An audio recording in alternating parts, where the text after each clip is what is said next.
Il était une fois, dans un village reculé en proie à la terreur, 3 frères qui tentaient de survivre à un homme qu'on appelait le boucher. Ce dernier n'était pas un simple criminel, mais une figure légendaire, un tueur qui semait la mort avec un sadisme incomparable. Il portait un masque en cuir humain et une machette émoussée, qui ajoutait à la souffrance de ses victimes. Les 3 frères, après avoir entendu les récits des atrocités du boucher, décidèrent de se réfugier chacun dans une maison différente. Ils pensaient que la séparation augmenterait leurs chances de survie. Le premier frère, Maxime, arrogant et pressé, s'installa dans une maison délabrée à l'entrée du village. Les murs étaient fissurés, la porte branlante, mais il s'en moquait. Le boucher n'oserait pas venir ici en plein jour, se disait-il. Mais dès la tombée de la nuit, des cris déchirants résonnèrent dans les rues. Une odeur de sang et de chair brûlée flottait dans l'air. Maxime se barricada dans sa chambre, un couteau tremblant à la main. Boum, boum, boum. La porte d'entrée explosa sous un coup violent. Des pas lourds résonnèrent dans la maison. « Je sais que tu es là, Maxime », grogna une voix rauque et grotesque. Maxime tenta de se cacher sous son lit, mais une main gigantesque le tira de sa cachette. Le boucher le traîna hors de la maison. Ceux qui étaient encore éveillés dans le village entendirent les hurlements de Maxime, mais personne n'osa sortir. Au matin, sa maison était vide, à l'exception d'un mur éclaboussé de sang et d'un cœur humain cloué à la porte. Le deuxième frère, Antoine, plus prudent, s'était enfermé dans une maison solide au centre du village. Il avait cloué des planches aux fenêtres, bloqué la porte avec des meubles, et empilé des sacs de sable dans le couloir. Il ne pourra jamais entrer ici, se rassurait-il. Mais le boucher n'était pas un simple homme. Cette nuit-là, alors qu'Antoine somnolait, il entendit un grincement étrange sur le toit. Une odeur de pourriture envahit la maison.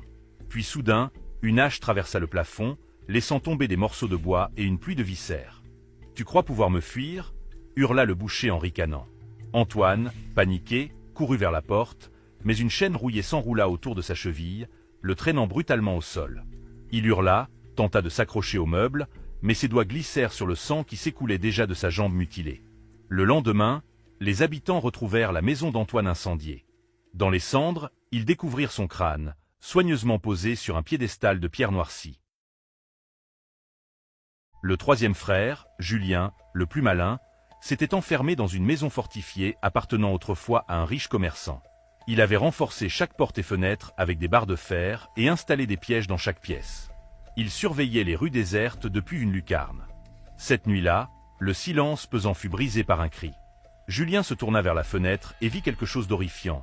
Ses 2 frères, ou plutôt leurs cadavres réanimés, marchaient dans la rue, les yeux vides et les corps tordus. Derrière eux, le boucher avançait lentement, sa machette traînant sur le pavé, produisant un grincement insupportable. « Julien, ouvre la porte », murmura une voix, celle de Maxime, mais déformée et inhumaine. « Nous avons besoin de toi », ajouta Antoine, son cou penché à un angle grotesque. Julien, tremblant, refusa de céder. Lorsque les cadavres frappèrent à la porte, les pièges qu'il avait installés s'activèrent. Des lames jaillirent des murs, transperçant les corps.